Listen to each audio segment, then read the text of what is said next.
Hello hi, నేను మిశ్రాని. ఈరోజు మీరు సాటర్డే కదా, మేము కూడా సాటర్డే కాబట్టి టిఫిన్ అయితే మనకు ఇన్స్టెంట్గా అవసరం అవుతుంది. కాబట్టి ఇప్పుడు మనం ఏం చేస్తున్నామంటే, ఇక్కడ నేను ఇది కూడా ఇడ్లీ రవ్వతోనే చేస్తున్నా. 2 కప్పుల ఇడ్లీ రవ్వ తీసుకున్నా, మైదాపిండి 1 కప్పు, 1 కప్పు బియ్యం పిండి తీసుకున్నా అనమాట. ఇప్పుడు ఇందులో జీలకర్ర, ఉప్పు, సోడా, వంట సోడా తీసుకున్నా. ఇది పెరుగు. ఇన్స్టెంట్గా చూపించాలి కాబట్టి నేను తొందర చూపించేస్తున్నా. ఇక్కడ నేను పచ్చిమిర్చి ఇట్లా రెడ్గా అయిపోయినాయి, అవి తీసుకున్నా. ఉల్లిగడ్డ, కొత్తిమీర.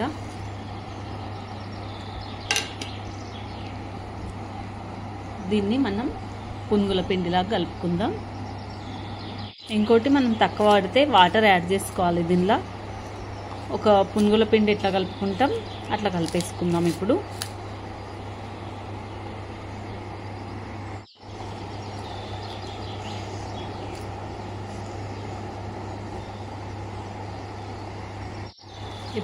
ఇంకా కొంచెం మనకు పల్చ ఉండాలి, కానీ ఒక్క 10 మినిట్స్ అట్లా నానబెట్టుకొని మళ్ళీ చూసుకుందాం. ఒకసారి చూసుకొని పిండిని రెడీ చేసుకుందాం. ఇట్లా మంచిగా నీట్గా వస్తాయన్నమాట మనకు పునుగులు. అయితే ఇంకొక 10 నిమిషాలు నానబెట్టుకొని మళ్ళీ చూసుకొని వాటర్ కలుపుకోవాలి. ఓకే, నేను స్టవ్ మీద ఆయిల్ పెట్టుకున్నా. పిండి ఎట్లుండాలంటే మనకి మన హ్యాండ్లోనే ఇట్లా అయిపోవాలన్నమాట, ఉండల్లాగా అట్లా ఉండాలి. మరీ జారుడు పిండి కూడా ఉండొద్దు. ఇట్లుంటే మంచిగా వచ్చేస్తాయి మనకి. ఆయిల్ వేడిగా అయిపోయింది. ఇప్పుడు చిన్న చిన్న పునుగులు వేసుకుందాం.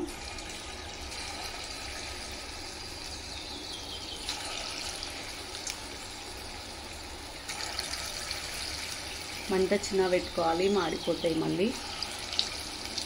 ఇంకోటి, ఇవి రవ్వ పునుగుల్లాగా లోపల పిండిలాగా అట్లుండవు, మంచి రవ్వ ఎట్లుంటుంది అట్లా వస్తాయన్నమాట నీట్గా.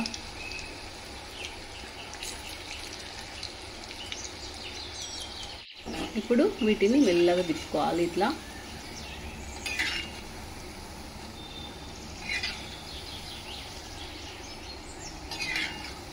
ఇవి ఒక మంచి కలర్లోకి వచ్చిన తర్వాత మనం ప్లేట్లోకి తీసుకోవాలి.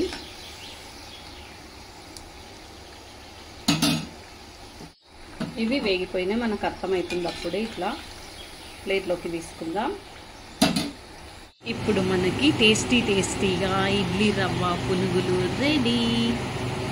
ఈ ఇడ్లీ రవ్వ పునుగులు మీరు కూడా తప్పకుండా ట్రై చేయండి. ఎందుకంటే ఇవి ఇంకోటి రవ్వ పిండిలాగా కాకుండా మంచిగా రవ్వగా వస్తాయన్నమాట.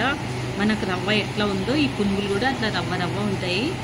ఒకసారి మీరు కూడా తప్పకుండా ట్రై చేయండి వీటిని. మార్నింగ్ ఇడ్లీ రవ్వతోన దోశ చూశారు కదా, ఈరోజు సాటర్డే కాబట్టి నేను నైట్ టైం ఇడ్లీ రవ్వతోన మీకు పునుగులు చేశాను అనమాట.